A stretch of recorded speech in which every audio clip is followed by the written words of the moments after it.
On this episode, I'm talking with Joseph Deville, a go-to-market expert who started in IT and then learned that he could join the sales side and the challenges that come with it. So he's mastered Clay. He partners with businesses that are struggling with their go-to-market engine. And on this podcast, we basically just talk about how to build that go-to-market engine, the tool stack, and the challenges that come with it. If you're interested in email marketing, email deliverability, how to get your go-to-market engine started, I think this one will be of value. Enjoy.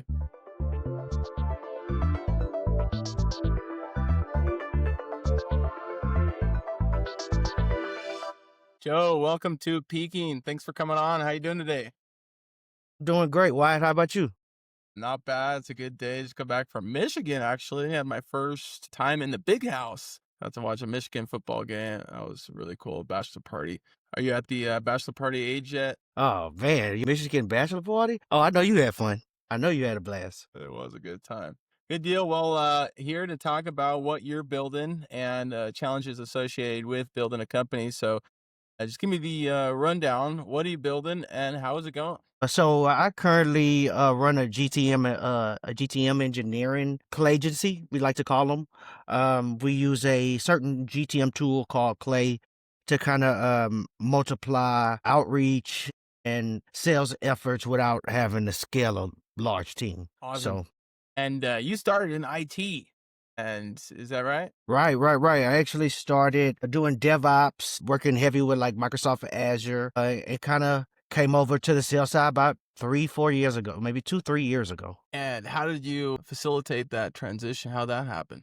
So I was implementing a software called Jamf. It's like endpoint management for Apple devices. And I knew I needed about 15 seats for my org. And a guy took me out to lunch, one of the Jamf reps. He took me out to lunch or whatever. And I just walked outside and I see this guy had a Porsche Carrera. And I was like, sorry if I'm intruding a little bit, sir, but what do you do exactly? You know, just asked him what he did. And he told me he was an account executive at Jamf. And I was like, sorry if this is maybe a little personal, overbearing, but how much you make a year? And, you know, after he told me, I was just like, okay, I'm learning from you now, and you're going to teach me how to sell because you stuck with me now. And that's just kind of like how I got started. Then I became an SDR. I had started from the ground up.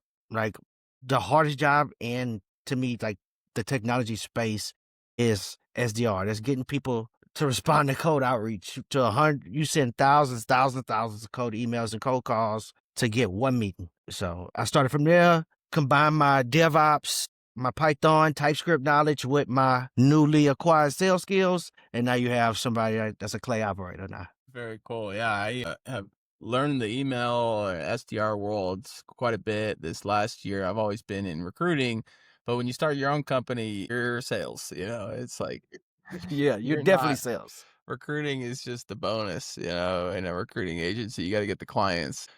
This email optimization and email outreach is so much bigger than anyone would know or think if you don't do it, if you're not in that world. There are so many tools, there's so many steps to be successful, to make it as successful as possible.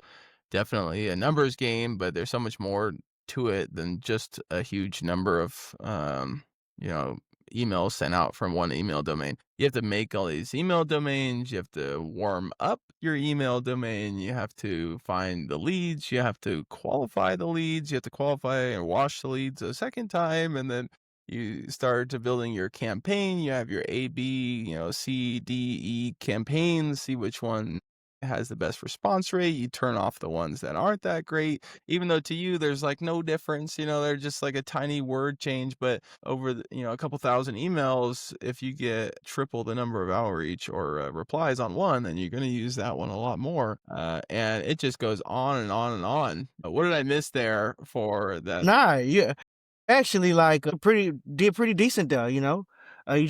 You set up your domains, then you purchase your mailboxes, and after you purchase your mailboxes, you configure all the DNS settings. Yeah, so your DKIM, DMARC, SPF, all that neat kind of technical stuff, and then you kind of found out like these best practices as far as like copywriting.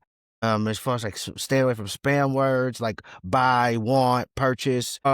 and just kind of word the email in like 4 or 5 different ways in one email. So you can like your ABCD testing in the email, and whatever resonates is the it's like a kind of crossword puzzle, kind of like you use as many possible combinations of different words and letters until it kind of all just makes a generic like email that isn't going to trigger spam filters. Yeah, and that's the game. It's all about staying out of spam. You want people to be able to read your email. If it goes to spam, then you have almost zero read rate.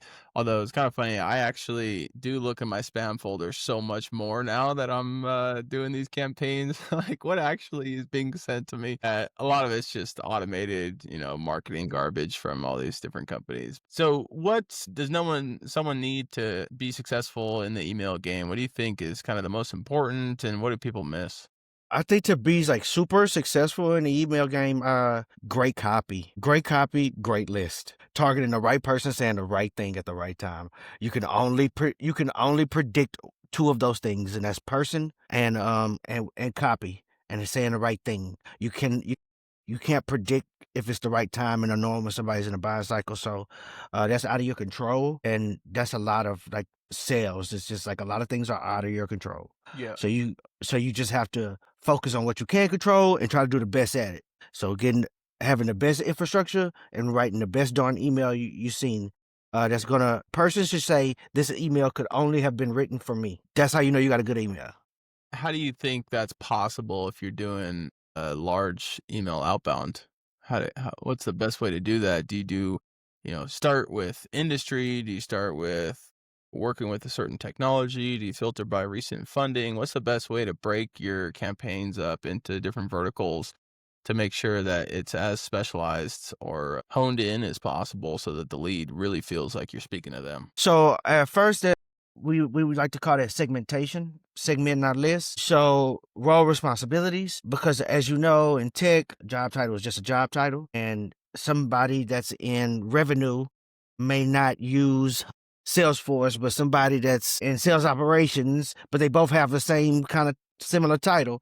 So I think like understanding role responsibilities and segmenting by that, and then personalization on problems. So if we're outreaching to manufacturing, we would talk about supply chain systems, because that's something that's just a universal problem in the supply chain market. And I would also say that's where kind of like signal-based prospecting goes into play. It's like using intent data and job change alerts and just kind of a lot of firmographic data that's available publicly to form a narrative about a person that this software or this tool could save them money, time, or resources. Who does intent data the best? Well, okay, so Crunchbase probably. I'll say Crunchbase. Awesome. And are you pulling all that through a tool? Does Clay have that functionality, or you pull that through another tool?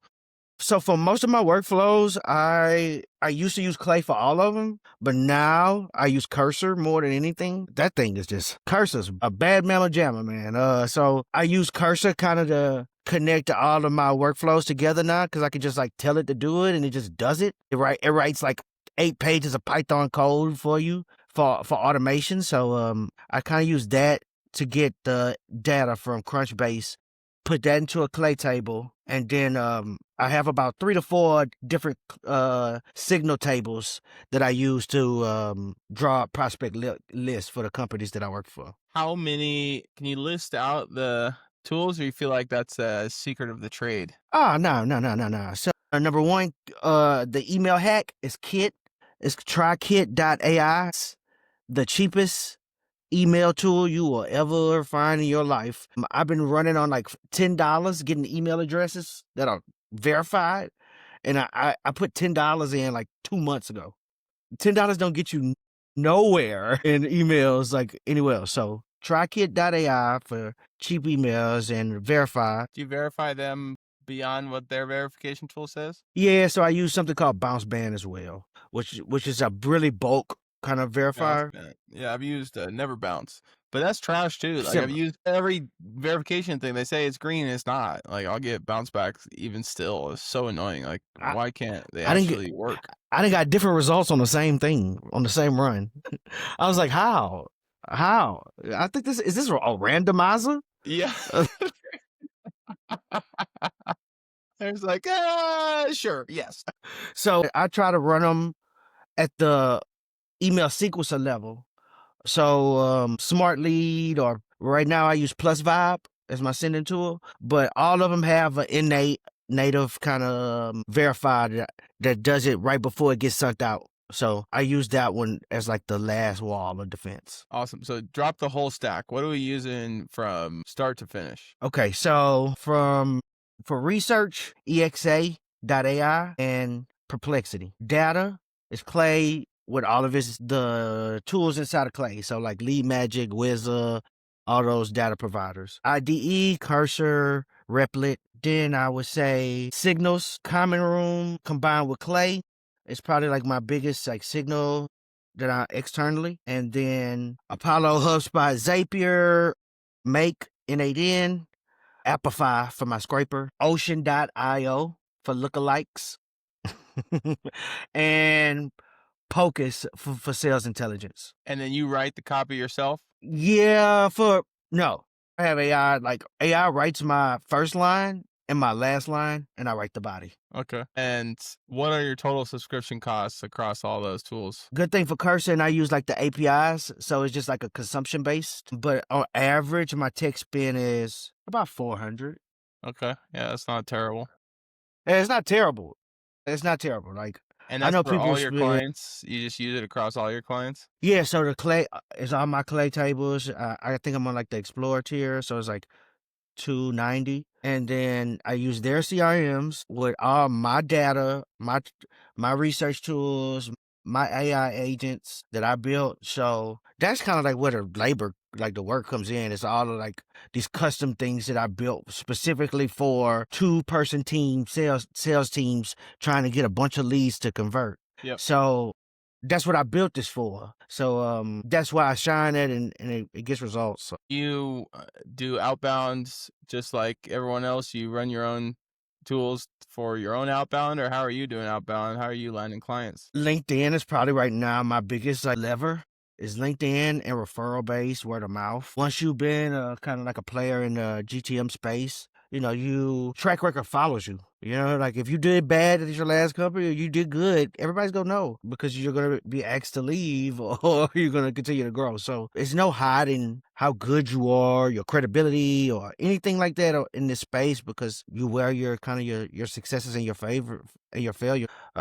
This is definitely a more mental game than anything though. I think me showing you that you could do this with $400 shows that it's definitely a mental game of like just keep playing. Do you kind of build these campaigns with your clients and then just have a monthly basis with them, retainer type system where you're just helping them get the leads hands off, or are they fairly involved? So it depends like on my client. So a lot of times I work with either CEO, founder, or it could be like director of biz dev, a manager of biz dev, GTM's director, so many titles.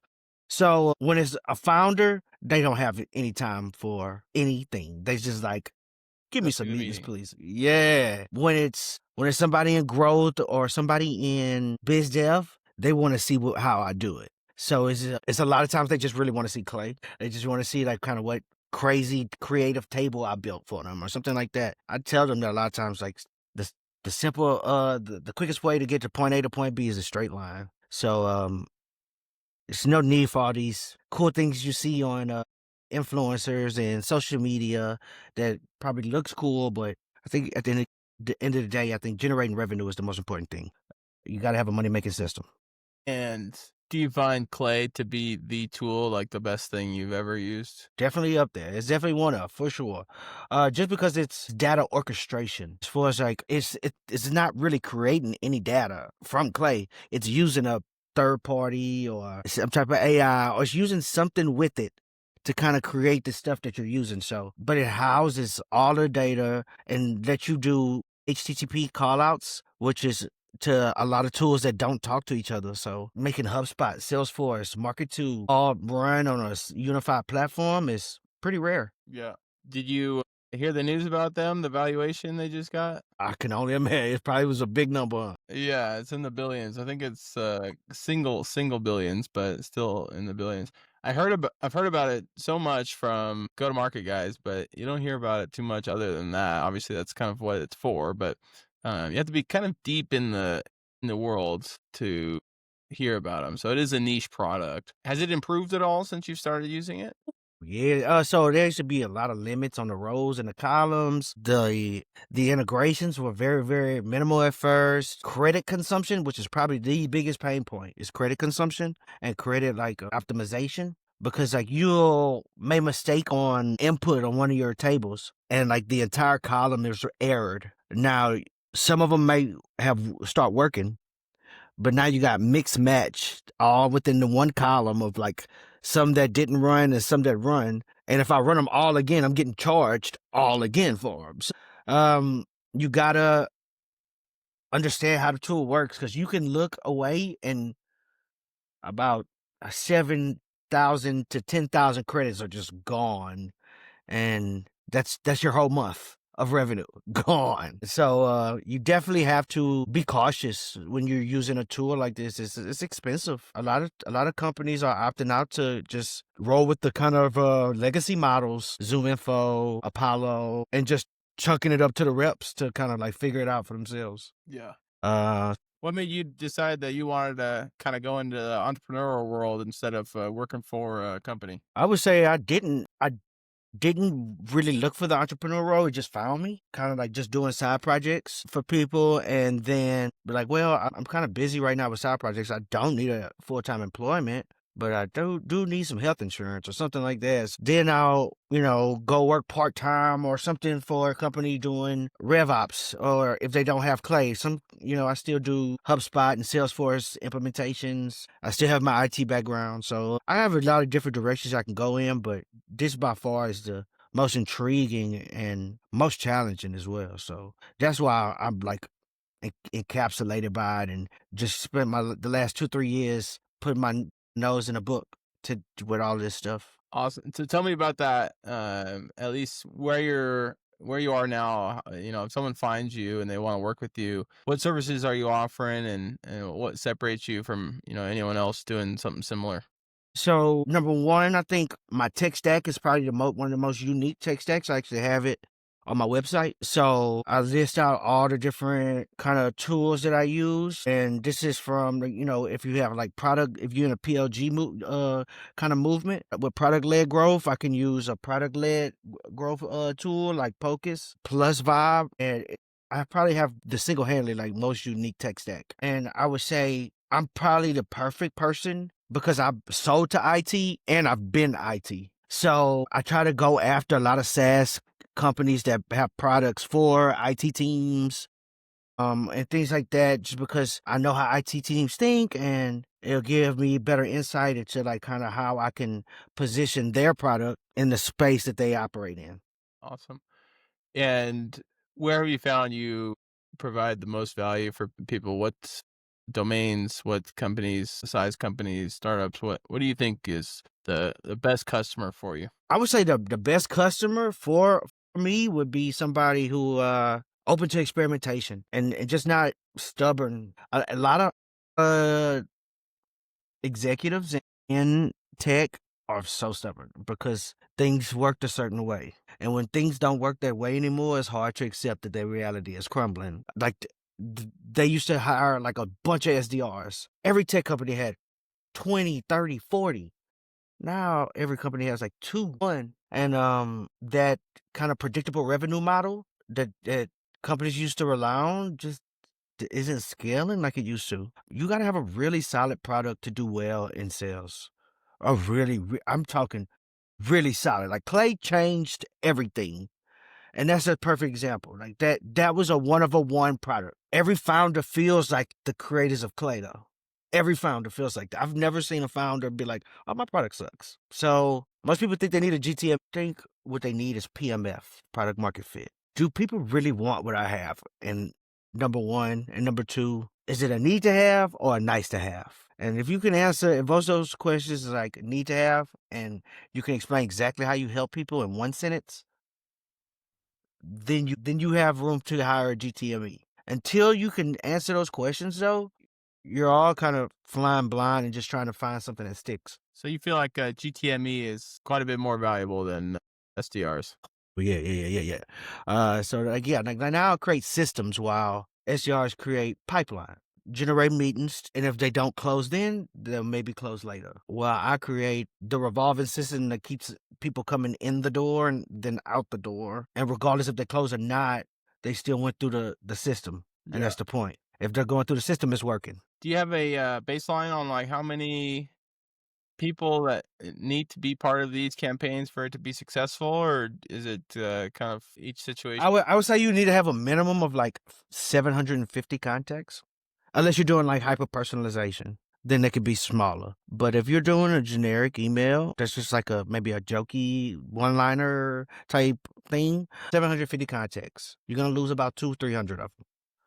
And just everything else is a numbers game, it's a chance game. You just want to make sure you have the right person. You're speaking to the right person who is feeling this pain that I'm talking about right now. Like who actually kind of like goes through this pain that I'm speaking about. What's the largest campaign you've run so far? Probably about 4 million contacts. Oh my.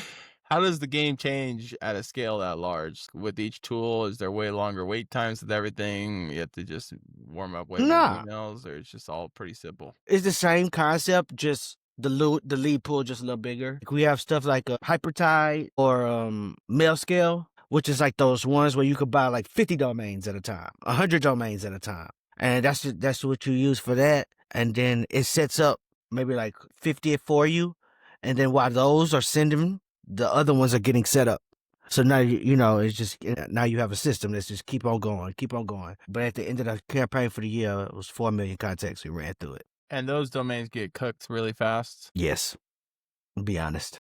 How many emails can you get out of a domain on a campaign that large? That large, sometimes a couple thousand, Yeah, and then it's done. and then the reputation will go down a little bit. It's not till the reputation like is in the red that you got to scrap the domain, because now you're risking and questioning whether it got delivered or not. Yeah. It's best just to scrap domain, start over. So There's a graveyard of domains out there. Just sad place. It's a sad place. if it was a real graveyard, man, we we would need to go to Mars because it's that many. It's just full of just used and abused domains. My Namecheap account is like miles and miles and miles long, and I'm never buying from them again though. Like, it's just when you have to use HTTP for your domains and stuff like that, you want to prioritize like having everything like private server. Yeah. Yeah. You want to use your own servers, your own everything, just because now it's giving everything your own custom IP address, so you're not having to borrow your ISP IP address, and it's local, and then it's running locally because you're running it from your server, so you're not really opening a lot of ports up to get attacked. So private infrastructure is always going to be the way to go for anything. But if you can't really, foot that bill, then there's a lot of email sending tools that kind of facilitate that private server. Yeah. Awesome. What do you think the future looks like for this type of work? I believe that inside salespeople, their days are numbered. Yeah, like inside salespeople, ISRs and stuff like that. What justifies another $75,000, $85,000 base salary for someone to make 2 calls a day and give the same demo 162 times? That's burned through your funding so fast. But if I had a person that's doing outreach, setting up all my tech, building the system that everything operates in, then going back and you doing enablement with training. So that's my 3-step kind of services that I offer. One is normal lead gen, like be the GT. Number 2 is custom AI agent creation. So especially for like enterprise accounts. So like if you're targeting very big companies and you need to do research fast, I have custom agents for different industries to kind of see like what's their problems. Is it compliance? Is it cybersecurity? Is it distribution? There's so many different things that could go wrong. So having an agent that's trained on your company, on what you do, And what does ICP look like? Nothing beats it. So that part, and then lastly would be education. People who want to learn Clay or want to learn how to be a GTM engineer, I facilitate that as well by offering, first it's like a boot camp for the basics.